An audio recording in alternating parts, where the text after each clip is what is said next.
அஸ்ஸலாமு அலைக்கும். அல்சியா சேனல்.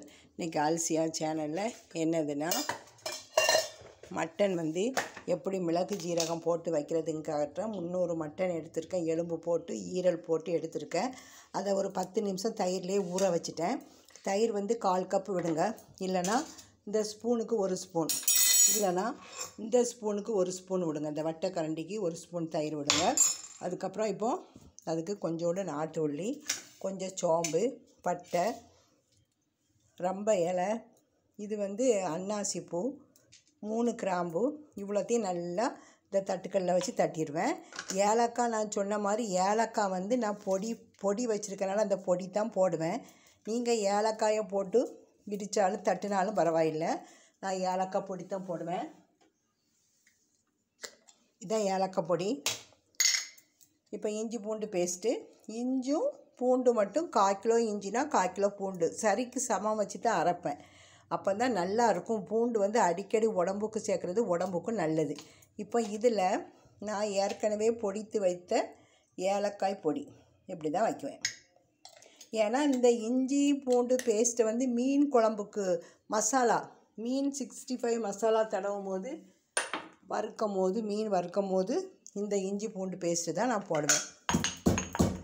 இப்போ அடுப்பில் குக்கரை வச்சு தேவையான அளவு எண்ணெய், நல்லெண்ணெய், புரியுதா? நல்லெண்ணெய் விட்டாச்சு. அடுப்பை பற்ற வச்சுக்கிடும். வத்தல் பொடி, சீரகப்பொடி, மிளகு பொடி, இந்த 3 பொடி தான் போடுறேன்.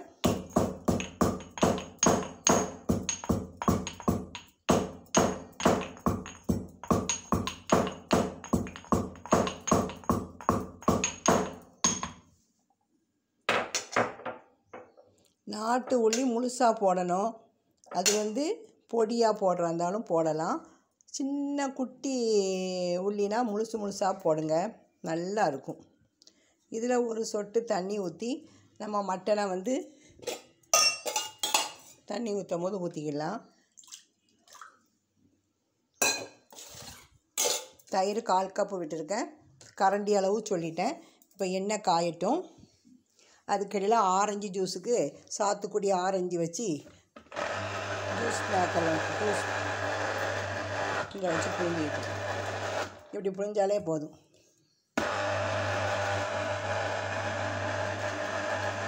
பழம் நல்லா இனிச்சாச்சுன்னா சீனி போட மாட்டேன்.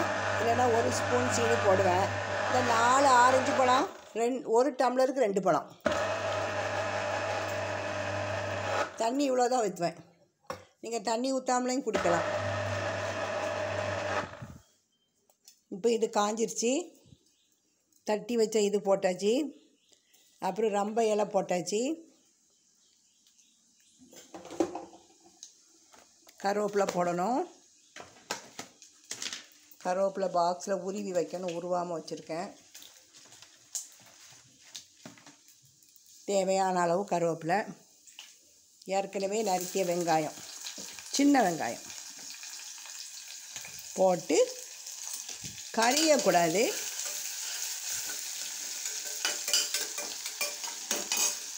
இதிலையே நம்ம எடுத்து வச்ச இஞ்சி பூண்டு பேஸ்ட்டு கறியாமல் இப்படி நல்லா வதக்கணும்.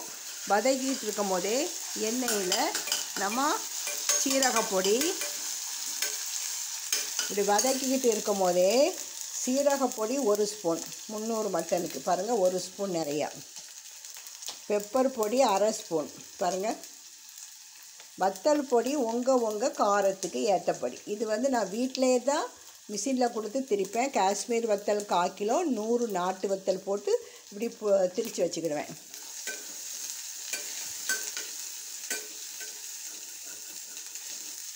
பெப்பர் உடம்புக்கு நல்லது. நான் பெப்பர் நிறைய போட்டு வத்தல் பொடியை கம்மியாக்கிடுவேன்.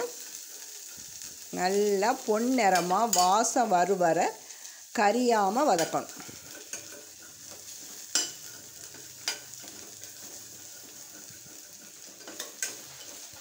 இப்போ ஏற்கனவே கழுவி தயிரில் ஊற வச்ச மட்டன், போனோடு தான் மட்டன் வாங்குங்க. ஏன்னா போனோடு வாங்கினா தான் டேஸ்ட் அதிகமாக இருக்கும். இப்போ தேவையான அளவு தண்ணி இன்னும் கொஞ்சம் ஊற்றணும்.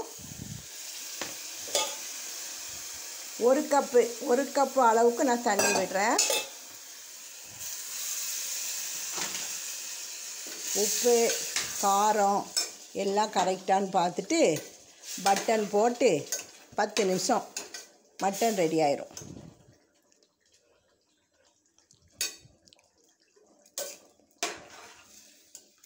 உங்களுக்கு காரம் வேணும்னா நீங்கள் அதிகமாக வத்தல் பொடி பெப்பர் பொடி போட்டுக்கிடுங்க. எண்ணெயில் வர மிளகாய் கிள்ளி கூட போடலாம். எங்கள் வீட்டுக்கு காரம் ரொம்ப செல்லாது, கரெக்டாக இருக்குது. குக்கர் மூடி எங்கே வச்சேன்?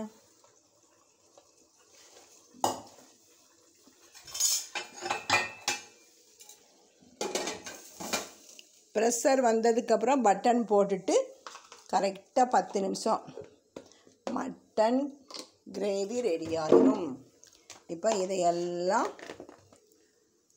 கரெக்டாக அடிக்கிறணும்.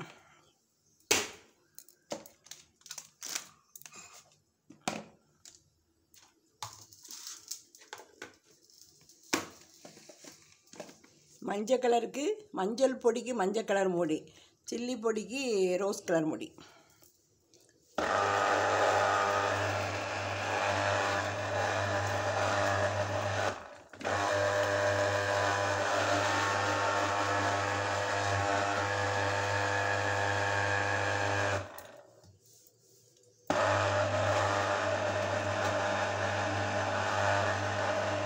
ப்ரெஷர் வந்துட்டு இப்போ நம்ம பட்டன் போட்டு கரெக்டாக 10 நிமிஷம் மணியை பார்த்துட்டு வந்துடும். இப்போ ஆரஞ்சு நிமிஷம் புழிஞ்சி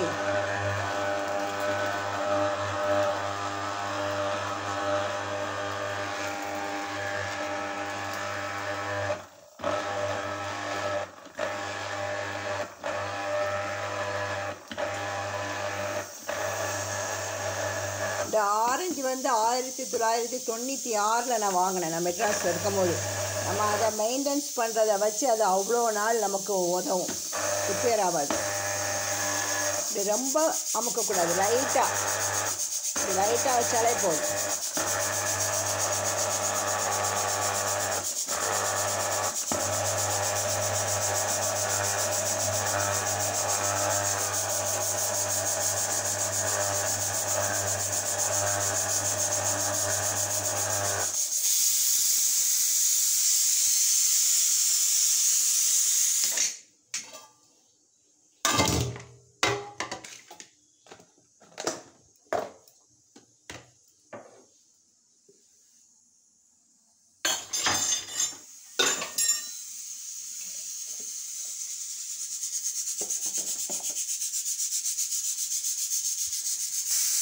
ஜூஸ் புழிஞ்சாச்சு பாருங்கள், அழகா சீட்டில் எல்லாம் மேலே தங்கிரும், சக்கையெல்லாம் ஜூஸ் ரெடி ஆயிடுச்சு.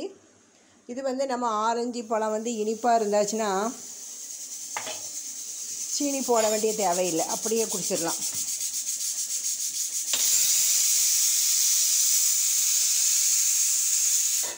அரை டம்ளர் தண்ணி தான் விட்டு ஆரஞ்சு ஜூஸ் ரெடி ஆகிட்டு இருக்குது.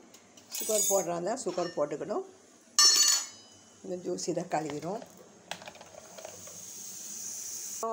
பட்டனை ப்ரெஷர் குறைஞ்சோன்னே எடுக்கணும். இன்றைக்கி என்ன சமையல் அல்சியா சேனல்லலாம் வெண்டைக்காய் பொரியல். வெண்டைக்காய்க்கும் மிளகு ஜீரகம் போட்டு தான் வச்சுருக்கேன். ஏற்கனவே என்னுடைய வீடியோவில் போட்டிருக்கேன். சுட சோறு, ரசம், ஜீரக ரசம். இது ஜீரகம் நிறைய போட்டு பெப்பர் போட்டு வைக்கிறேன். இந்த ரசம் தக்காளி வந்து போட மாட்டேன்.